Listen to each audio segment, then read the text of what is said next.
Carlos here with the Carlos Speaks podcast, episode 3. Um, Thank you for joining me. Thank you for joining the conversation. Um, and I am happy to be here today.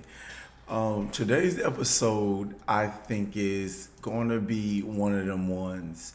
And what I mean by that is that I think I might cover some things that might be very close to the hearts of a lot of people, um, including mine on the forefront. But before we get into that, right, as I've said previously, I want to always spend the first part of an episode discussing question, comments, and feedback from the previous episode. Um, Even before that, though, I hope you're well. I hope your mind is clear. I hope that you are in a place of peace in your life and in yourself. And if you're not, I pray that you find that sooner than later. I hope that this conversation kind of aids in that. I pray that you find something in this conversation that would encourage you, motivate you, and help you push forward through whatever adversity and difficult time that you're facing in your life. Hopping right into the comments from the previous episode, I want to take a moment to appreciate one of my good brothers, William Q. Rice. He is a phenomenal, amazing realtor in Columbia, South Carolina, right? So I think I just did my first promo, my first ad, right? I'll send you the invoice, Will. Now I'm just joking. Um, Will and I have been very close since undergrad. So it's been at least like 12 years since I met him. And we've always had a mentee relationship. And he gave me some feedback regarding the podcast. And he said, every experience that you have been through is to help someone else. The great thing is that you have never been afraid to stand in your truth. I don't talk to you every day, but I've watched you evolve. Your weightlifting and speaking is a movement. LitFit is a movement, so keep it going. And I just want to publicly give him his roses and my gratitude. He's somebody I respect and I look up to. So for him to have that feedback, to allow my voice into his space, I'm grateful. I'm grateful. And to everybody else that has given me their continued support, I'm grateful. I also have the live stream going up right now. So if you see me kind of distracted, it's because I'm trying to read the comments as I go. I won't promise to touch on them because I want to ensure that the flow of the episode is specific to what we're talking about today. Now, I have gotten some very provocative, I think might be the word, questions regarding the previous episode. The first question that I'm going to address was a DM. It says, "Is this a churchy podcast?" The answer is absolutely not. 1,000% not a churchy podcast. This is a conversation. Every episode is a conversation. There may be times where I reference God and what He's done in my life. You know what I mean? But this conversation is for everybody, regardless of what you believe, what you identify with, what you align with. Maybe there is room at the table, this table, my table, for everybody. Everybody. I don't care about any type of maybe divisive thing about you that have excluded you from other spaces. But that does not apply here. There is room for you. I don't care what. There's room for everybody at this table. So this isn't a religious-based podcast. I'm not affiliated with any particular church. I am here to provide a space for everybody to feel included in the conversation. Next question was, do you feel like you're in your calling? Right. So I think it's a very personal question, very thoughtful question, and I'm going to answer it, right? I personally believe that the gifts that God has given us are never to serve us. That's one thing that my mom has always told me. Our gifts are never to serve us. They are to serve the people around us. Now, those gifts are associated with what your calling is.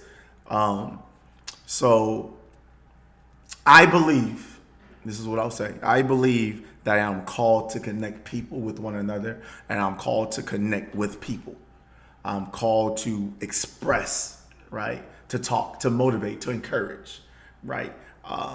And that's it for me right now with where I am. So that being my calling, as I express it, as I accept it right now, yes, I do feel like the Carlos Speaks podcast is my calling, right? And I think some of the things that help me support that is the feedback that I get, the feedback that I've gotten.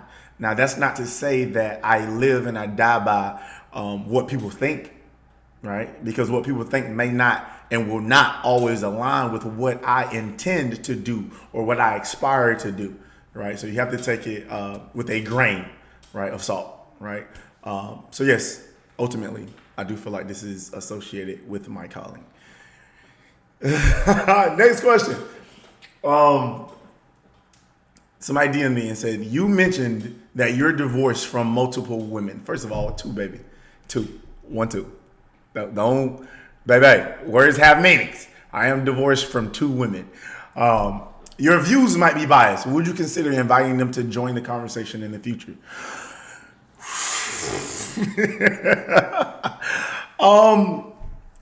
Short answer is yes. Yes. Personally, I would love to have either one of them join the conversation. Not at the same time, maybe.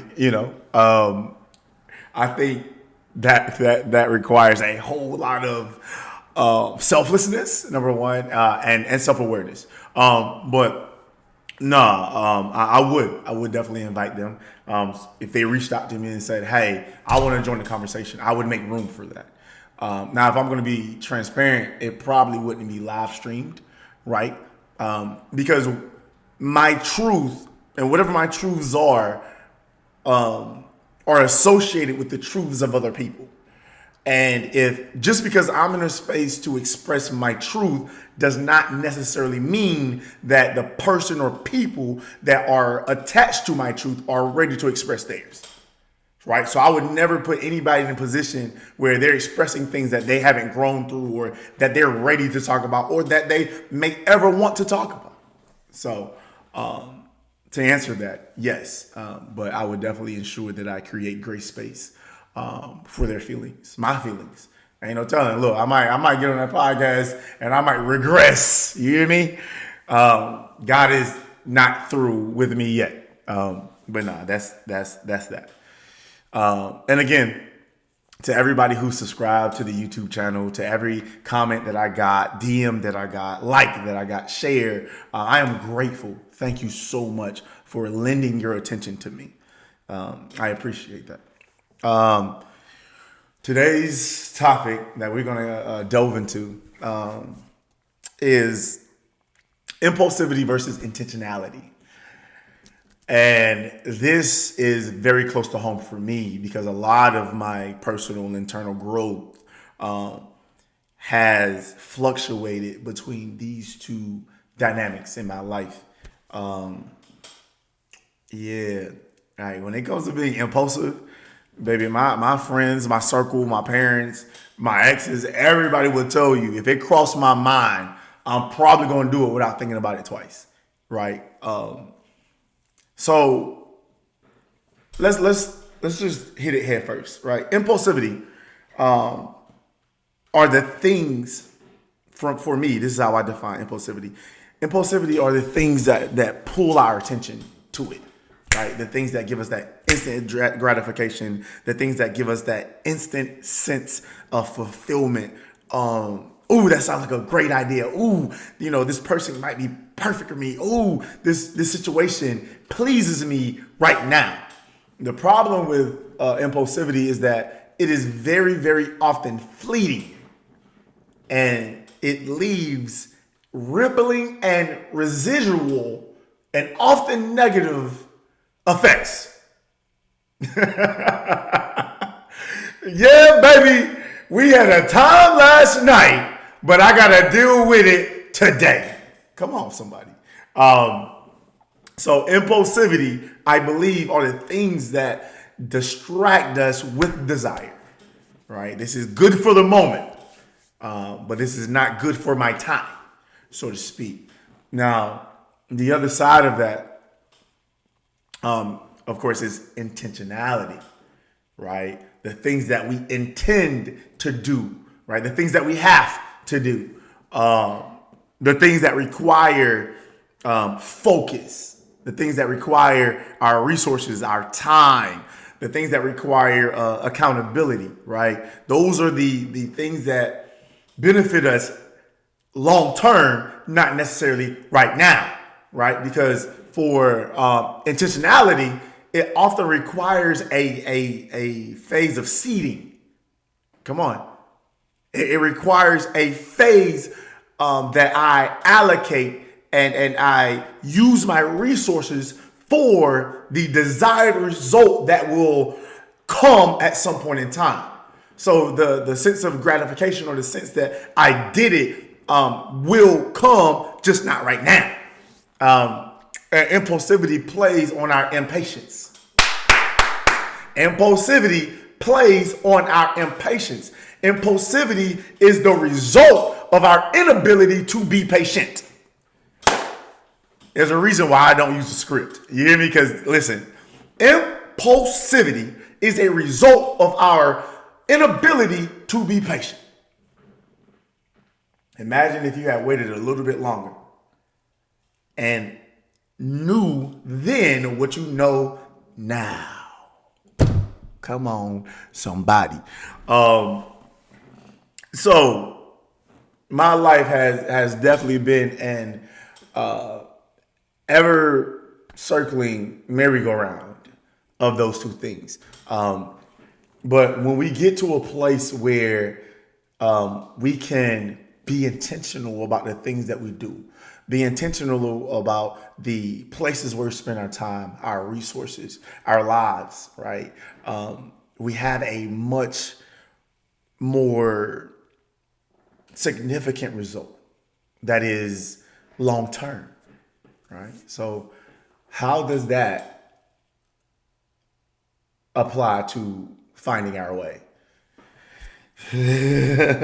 So I think there are a number of sectors in our lives to which we could apply this relational dynamic between these two concepts. One thing that I have personally struggled with is the concept of being lonely versus the concept of being alone. The concept of being lonely versus the concept of being alone. And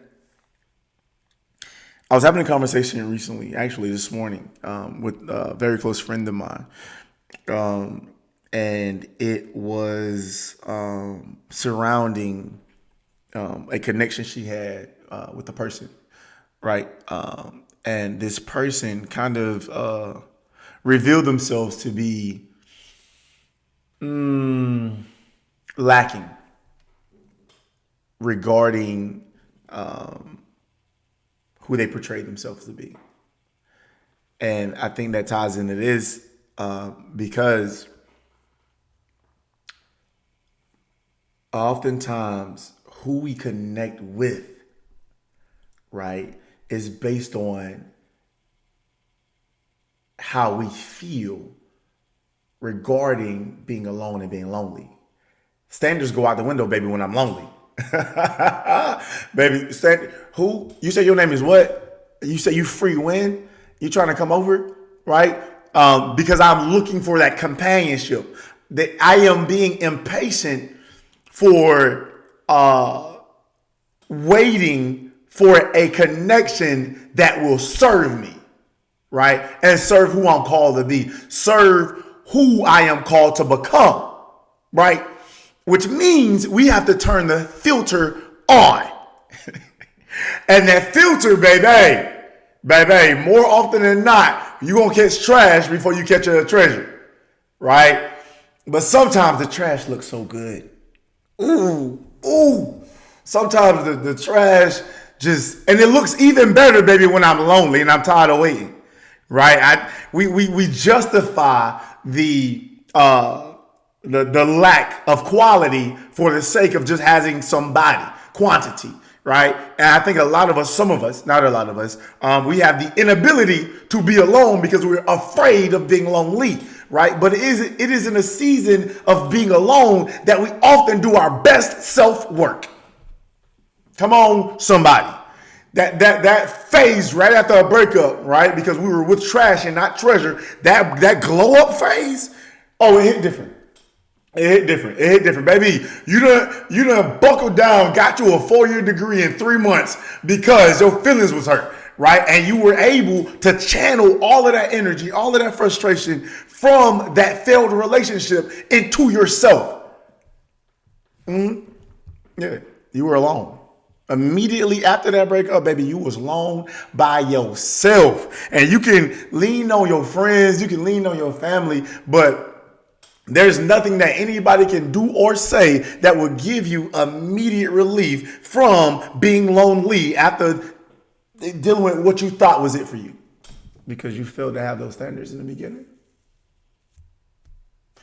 So let's delve into that. So I have 2 children, right? Who they are is irrelevant to this episode of the podcast, right? But I had my first child my senior year in undergrad, right? And if we're going to be honest, and this platform was created for honesty and transparency. There was a lack of communication as it pertains to boy. All right, so let's do it. My son's mom is an amazing woman. Yep. Very, very amazing. She's a beautiful person. She's an amazing mom, right? Very well-to-do, very well-educated, a professional, right? Checks all the boxes. And boxes, yeah, I definitely said boxes, but she checks all the boxes and the blocks. And we have an amazing co-parenting relationship, right? When we met in undergrad, we met via Twitter, right? Twitter was hopping and popping at the time. She was fine. I slid in them DMs, and I was like, "Yo, what's good? What's good with you?" You know, like my son would say, I put that riz on her, right? And we met. We had a great time. And fast forward, right? We found out that she was pregnant with my now son.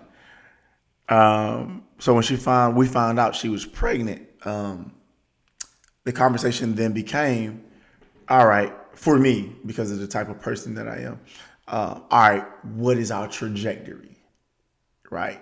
I said, look, South Carolina has no room for me. Like, South Carolina does not have the capacity to hold what I'm destined to do and be. And she said, okay, well, that's crazy, because I don't want to leave.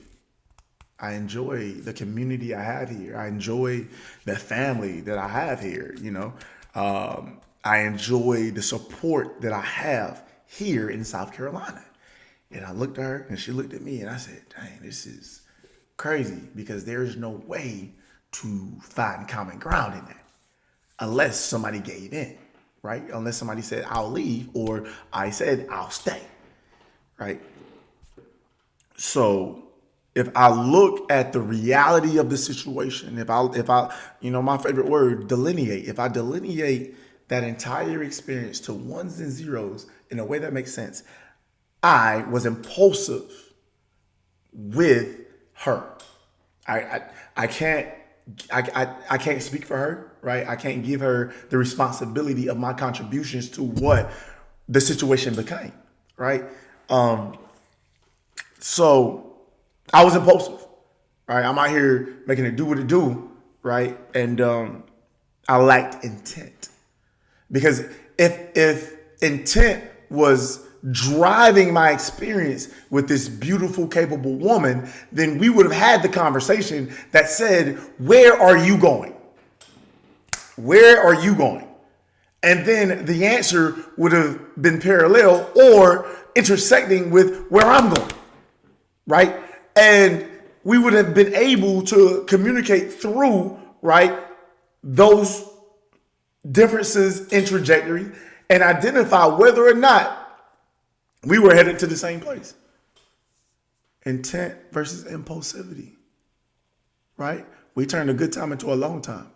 And that's just being 1000% honest. So, like, these are the things that a lot of us don't want to say out loud, but we have to say to ensure that somebody somewhere takes a moment to say, I need to stop what I'm doing. I need to implement and seed intentionality right now before my impulsivities catch up with me. And that's just real talk, right? So we were able to forge an amazing relationship. My son has an amazing life. I say amazing, right? He might say something else, right? He's kids.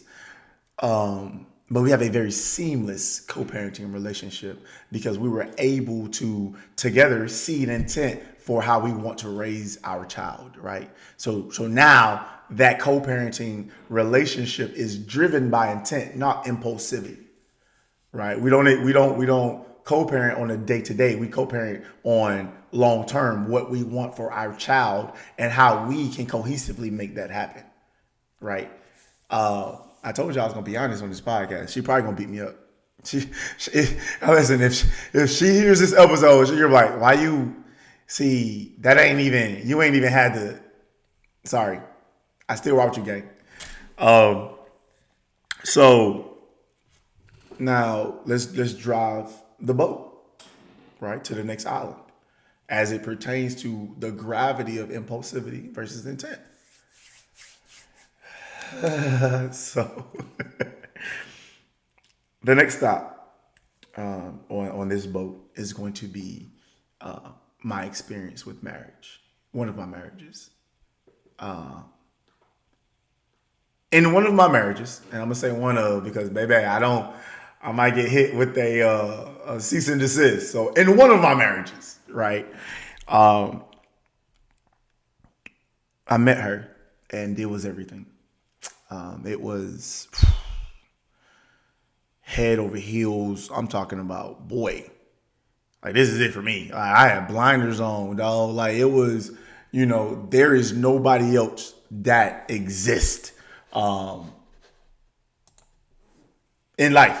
Like listen, legitimately, baby, the world is yours. Everybody else gonna have to find somewhere else to live.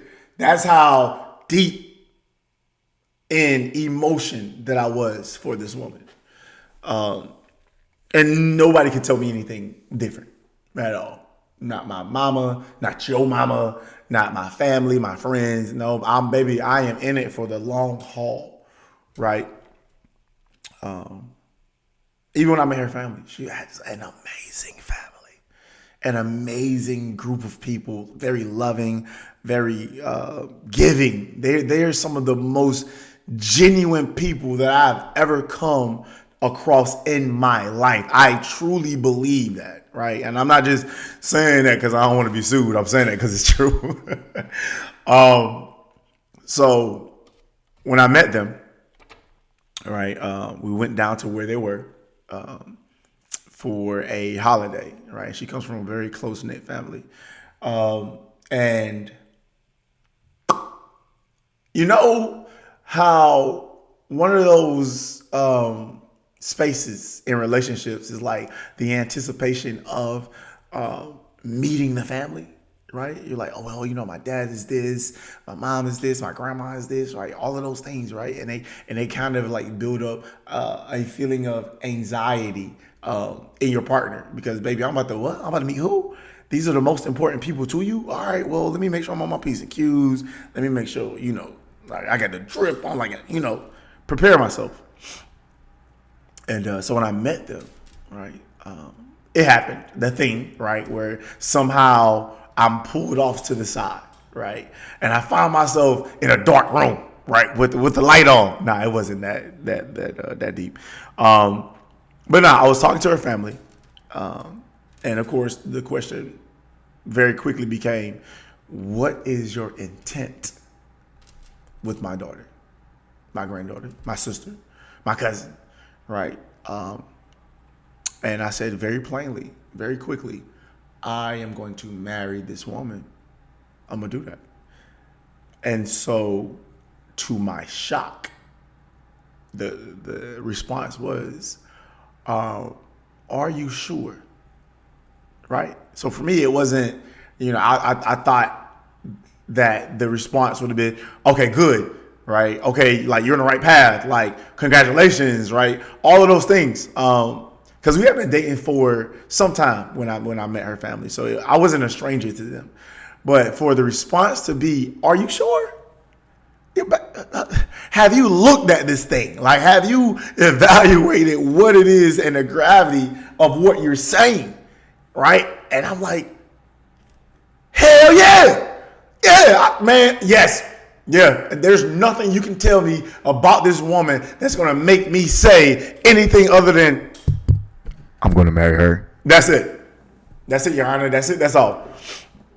But in hindsight, and what's crazy, like when I told her about the experience, my immediate, immature, impulsive driven reaction was, they don't want me to marry her? Is that not weird? Like, what? Baby, I don't think you sure they like me? Right? But hindsight, of course, being 2020, was that they were concerned about the intent and to be aware of what might be impulsive. Right? To this day, I consider, had I taken a moment to be intent driven when I said that, right? Intent gives you the opportunity to learn about what it is you desire to have. Intent gives you the opportunity to learn, to define, right? I desire to be married. Baby, I ain't took not one marriage, Bible study, Bible course. It wasn't no marriage counseling, premarital counseling. Baby, we out here shooting in the dark, hoping we hit a target. And there was probably a lot of trauma that could have been avoided had we done those things, right? And again, I can only speak for myself. And as a man, I consider it to be my responsibility to drive a relationship, so to speak, right? But even that is a conversation for another day. However, it's my intent to express, or my responsibility to express intent in a relationship, right? I intend to be in a relationship with you. I intend to marry you, right? And that intent then becomes action. Right? It goes from I intend to be in a relationship to I am ready to be in a relationship with you. Is that something you want? And then the answer, I intend to marry you. Is that something you want?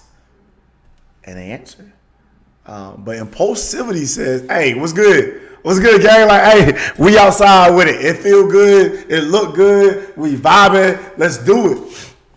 And more often than not, that is impulsivity. See, intent requires the long haul, baby. Intent requires hard conversations. Intent requires you actually receiving critical feedback from your partner, from your role models, right? From unbiased parties. Intent requires that you listen to something, to somebody. Impulsivity says, I got it. Listen for what? Impulsivity says, I don't need the instructions. I'm going to put it together. And now you put it together, and it's just rickety as it want to be. right? So those are two very profound examples of my personal experience with impulsivity and intentionality. Now, being a millennial, right? Shout out to the gang, right? This is my fourth time being 30. I ain't gonna cap, right? That's where I'm at with it. So I understand that there are spaces in our life where we struggle with wanting companionship, right? And needing the time to build ourselves, right? We have to deny ourselves of the desires that will bring us immediate and fleeting gratification. Those things bring no real value. It's like eating a salad thinking you're going to be full. Baby, there ain't no calories in that. You're going to be hungry in 10 minutes. But you done spent the money on the salad. You done spent the time it took to eat the salad. And there's no real benefit. And I think a lot of times we lose track of the fact that life, baby, is an hourglass. And the more time we spend delving into our impulsivities, into those desires that have, get rich quick effects, right? They waste our time. And now we got kids with people we didn't even want to be with. We got kids with people we don't even like. Oh, I can't stand you, right? But because I had an impulsive thought or an impulsive action, baby, I'm connected to you for the rest of my life.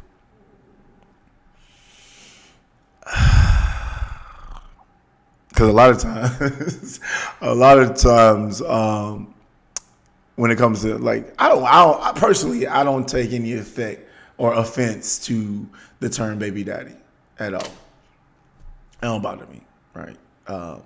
But again, that's me. That's my personal experience with the word baby daddy. I know that some people feel offended by that term. Not me. I don't. So, the point that I was going to make was that a lot of times baby daddies, mothers of children, fathers of children, co-parents, whatever you want to call it, they think that they're only connected to that person for 18 years. No, baby. No, it's 5 ever. That baby has to graduate high school, potentially graduate college, trade school. That baby gonna get married. That baby's gonna have kids of their own. That baby's gonna buy a house. That baby's gonna do all kind of things that's gonna require your presence. Get comfortable. However you do that is your business, but I need you to understand that life exists after 18 for that child. Again, just my experience, and then the way I see things. But impulsivity causes us to be reckless with our time. Impulsivity requires us to be reckless with our emotional space, right? Think about the lack of space you make for yourself because of impulsivity, right? When you go through trauma, there has to be time taken to heal, to grow from, right? And when that doesn't happen, baby, you're bleeding on people that never hurt you because you think that you're not traumatized. You don't see the blood because you're blinded by the desire, right? And so you meet somebody who is potentially intent, right, on what they want to do with you, and your impulsivity looks like intent to them, right? It seems like you're ready, but you're really not, right? It's a crumbling front, and what's going to happen is when that intent clashes with the fleetingness of your impulsivity, baby, more trauma is bound to occur because that turns into, I thought you wanted this. Ooh. I thought you was ready for this. You said, you acted upon, you acted like, and now we don't know what to do in their reaction to our impulsivity, right? We have to understand that there are people out here who are ready to seed the rest of their lives. And if I take my seed and I put it in your impulsivity, baby, destruction is going to grow from that. Trauma is going to grow from that. More brokenness is going to grow from that. So what are you being driven by? Are you being driven by your impulsivity, or are you being driven by your intentionality? And watch this. Intentionality doesn't connect itself with just anything or anybody. There are qualifications. And we get frustrated sometimes with those qualifications because it's going to deny a lot of people. It's going to deny a lot of situations. It's going to deny a lot of spaces that we feel like we desire to be in. And your intention says you can't do that. You can't vibe with that. You can't be a part of that. And so you can either just decide to continue to be intentional, or you can give way to impulsivity. And baby, I promise you, it ain't too many impulsive decisions that I made that had a long-term benefit. I can't speak for you. I can only speak for me. And baby, I'm paying for a lot of my impulsivities to this day. To this day, right? And the question that I ask myself very often is, what if I had been intentional? How much time could I have saved? How much trauma could I have averted away from? Recklessness, brokenness, breaking other people, wasting other people's time, right? Manipulating other people because of my impulsivity, right? I could have avoided so much of that. But here we are, right? I got to spend so much of my time, so much of my life, right, fixing things that I broke because of my impulsivity.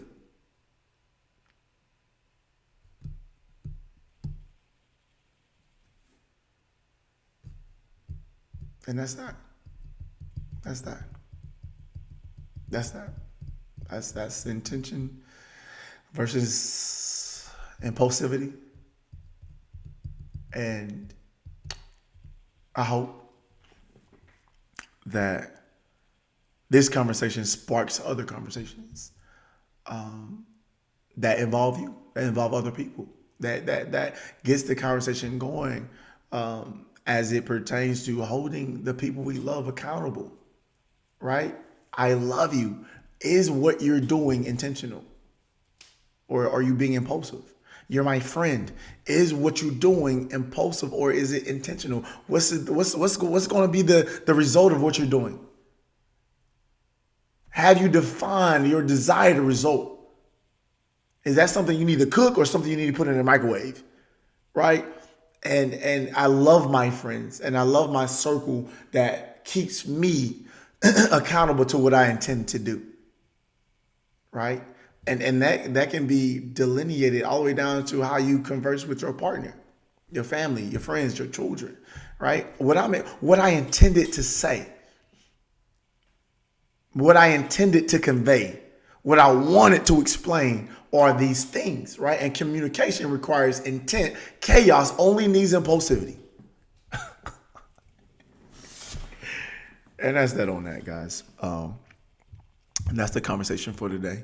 And I appreciate you joining it, right? And I make space for you, right? Leave your comments, shoot me the DMs, and we can get you included and plugged into the conversation.